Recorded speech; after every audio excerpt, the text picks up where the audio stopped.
Hello गाई, धेरै दिनपछि बुढीले पकाएको खाना खाइयो। बहुत मिठो छ, बहुत मिठो बनाइरहेको छ बुढीले।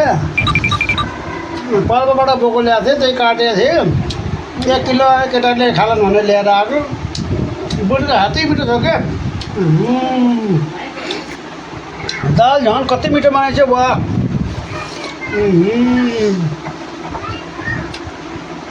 बिहानी आफ्नै बुढी पकाएको मिठो लाग्छ मलाई।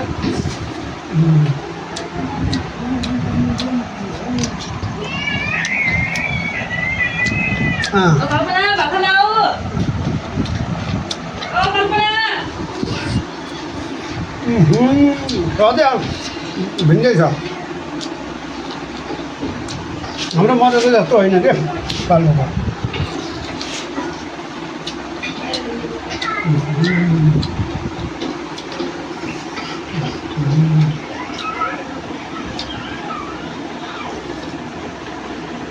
बुढीले फेरि सलाद खाले भनेर सलाद पनि यति मजाको बनाइदिन्छ। चटनी हो, यो अचार हो।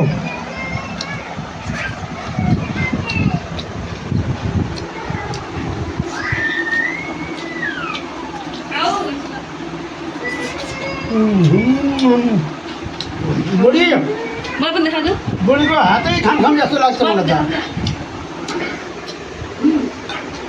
ल आज धेरै दिनमा मम्मीले पकाएको खाँदैछु। ल यति भए खान्छु, यति भए खान्छु। हेर्नु होला,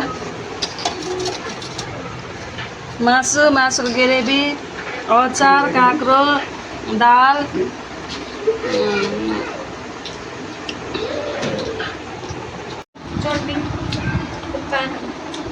बुढी तैँले पकाएको त पुरानै याद आयो, बहुत मिठो लाग्यो। मस्त बन्छ क्या। जे भए नि बुढापुराले पकाउने तरिका अर्कै हुन्छ कि। मासुको स्वादै भिन्दै छ। गाइस हामीले खाँदैछौँ खसीको मासु, अचार, छोइला, काँक्रा र आलुको अचार, दाल।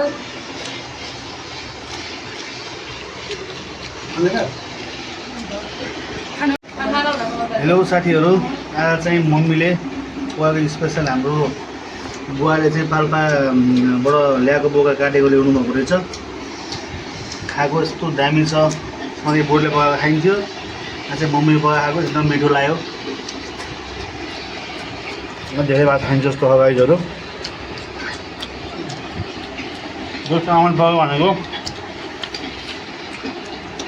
आमा बाबु हुन्छ है। मिठो होस्।